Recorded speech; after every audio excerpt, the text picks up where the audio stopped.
ఇప్పుడే ఏపీలో పెను ప్రమాదం సంభవించింది. పండగ పూట విషాదం అలముకుంది. ముగ్గులు వేస్తుండగా అక్క చెల్లెలపైకి దూసుకెళ్లిన లారీ. ఇప్పుడే ఘోర ప్రమాదం సంభవించిందనమాట.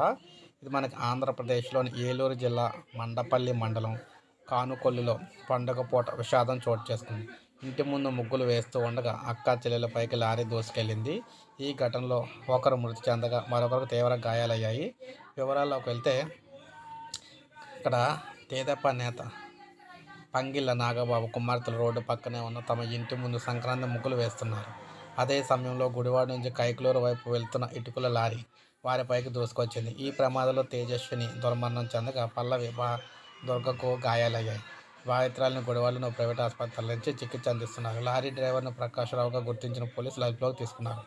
నాగబాబు కుమార్తె మృతితో పెద్ద సంఖ్యలో తెదేపా నాయకులు కానుకొల్లుకు నిందితుడిని కఠినంగా శిక్షించాలని గ్రామస్తులతో కలిపి జాతీయ రహదారిపై బైఠాయించి నిరసన తెలిపారు. తేజస్విని, పల్లవి దుర్గ ఇద్దరు కూడా ముదినేపల్లిలోని ఒక కళాశాలలో ఇంటర్ చదువుతున్నారు. సో మొత్తం మీద చూసుకుంటే ఈ విధంగా పెను ప్రమాదం పండగ పూట తెదేపాకి సంబంధించిన నేతల కుమార్తెలు అయితే చనిపోవడం జరిగిందని ఇప్పుడు బ్రేకింగ్ న్యూస్ అయితే వచ్చింది. ఒక లైక్ చేయండి, సబ్స్క్రైబ్ చేసుకోకపోతే మన ఛానల్ సబ్స్క్రైబ్ చేసుకొని ఫాలో